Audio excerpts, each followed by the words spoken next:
Assalamualaikum warahmatullahi wabarakatuh. Selamat pagi, salam sejahtera. Selamat bertemu di dalam Seminar Nasional Universitas Negeri Semarang tahun 2020. Izinkan saya untuk memaparkan artikel kami yang berjudul Pendidikan Lingkungan Sosial dan Resiliensi, Reorientasi Pendidikan Pasca Pandemi, Analisis Sistem Ekologi Sosial, dan Ruang Hidup Masyarakat Indonesia. Ditulis bersama tim, saya sendiri Muftiriani, Wasino, Suyahmo, dan Nugroho Trisnubrata.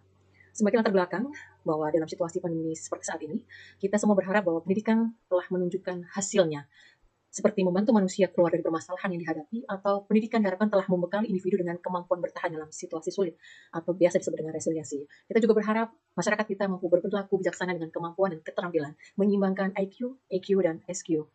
Namun secara empirik kita bisa lihat bahwa perilaku masyarakat di tengah pandemi justru telah mengakibatkan kerentanan sosial. Hal ini ditandai dengan guncangan pada community resilient akibat perilaku sosial yang kontradiktif dan menimbulkan friksi lanjutan. Kondisi ini menimbulkan beberapa pertanyaan. Yang pertama, apa yang kurang dari sistem dan pelaksanaan pendidikan di Indonesia? Dan situasi ini juga membuat kita belajar apa yang dapat direkomendasikan kepada dunia pendidikan dengan mempelajari perilaku masyarakat di tengah pandemi COVID-19. Oleh sebab itu, Bapak Ibu serta saudara-saudara sekalian, tujuan penelitian ini adalah menganalisis sebab munculnya perbedaan perilaku sosial di tengah pandemi dan menunjukkan posisi ekologi sosial models atau SEM. Kami memanfaatkan penelitian deskriptif kualitatif, khususnya dengan memanfaatkan analisis sentimen, berupa opini dalam prosedur penelitian ini. Yang pertama itu data mining, berupa eksplorasi komentar dari pengguna FB, khususnya dalam laman Kementerian Kesehatan Republik Indonesia, diambil dari 3 fase, awal, tengah, dan waktu yang mendekati dengan saat ini. Kemudian tahap berikutnya yaitu analisis sentimen, memanfaatkan software Orange Biolab. Tahap yang berikutnya itu triangulasi data, triangulasi konsep, dan triangulasi teori. Dilanjutkan dengan tahap keempat yaitu analisis berupa kegiatan menghubungkan satu fakta dengan fakta lainnya dalam kerangka teori Lewin dan Brouwer-Menard. Tahap yang terakhir yaitu penarikan kesimpulan untuk menunjukkan posisi strategis pendidikan dengan memperhatikan aspek-aspek yang menyebabkan lemahnya resiliensi masyarakat menghadapi pandemi COVID-19. Sebagai hasil, bisa kami tunjukkan bahwa dalam 5 kali pengambilan data terjadi perbedaan dan perubahan opini. Perbedaan dan perubahan. Artinya, orang-orang yang pada awalnya mendukung protokol kesehatan, menyebarkan literasi protokol kesehatan, pada satu waktu tertentu, pada satu kondisi tertentu, berubah menjadi orang atau menjadi aktor yang kemudian disebut dengan public enemy. Hal ini bisa dijelaskan berdasarkan teorinya Lewin. Jadi menurut Lewin, hal ini memperlihatkan bagaimana individu di tengah pandemi melakukan analisis situasi, refleksi, dan asosiasi dari fakta-fakta, baik internal maupun eksternal. Kenyataannya, banyak yang kemudian gagal melakukan resiliensi atau hanya fokus pada resiliensi diri, melupakan resiliensi kelompok.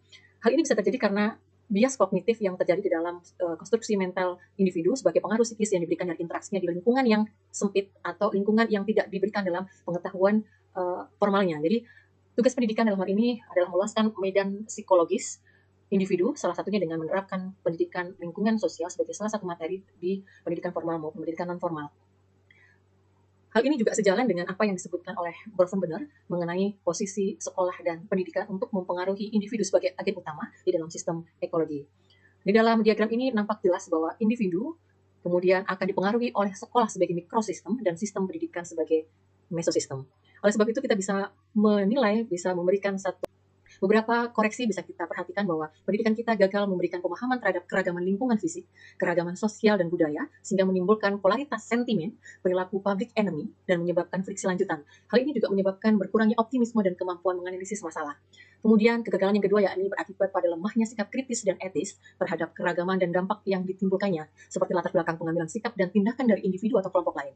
Hal ini menjadi indikator bahwa pendidikan yang selama ini dijalankan tidak cukup membekali individu dengan empati, simpati, regulasi emosi, dan kemudian dapat berdampak pada kemampuan sosial problem solving.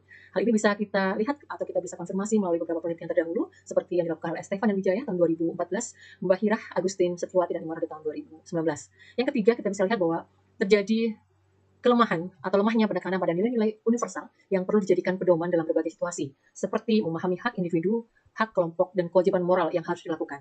Hal ini penting agar individu mampu memilah dan memilih hal-hal yang penting untuk meningkatkan aspek-aspek positif.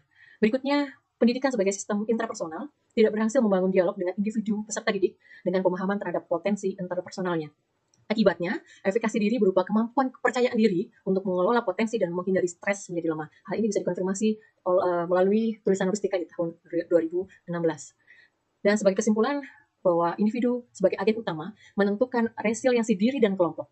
Maka upaya memahami hambatan psikologis dan perbedaan lingkungan fisik, kultural, serta perbedaan lingkungan sosial dapat dimanfaatkan untuk menyusun upaya mitigasi melalui pendidikan lingkungan sosial.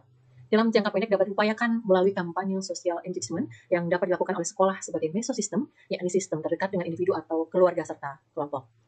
Berikut adalah referensi yang kami gunakan di dalam paparan ini. Terima kasih atas perhatian Anda. Saya akhiri. Selamat pagi, billahi taufiq hidayah. Wassalamualaikum warahmatullahi wabarakatuh.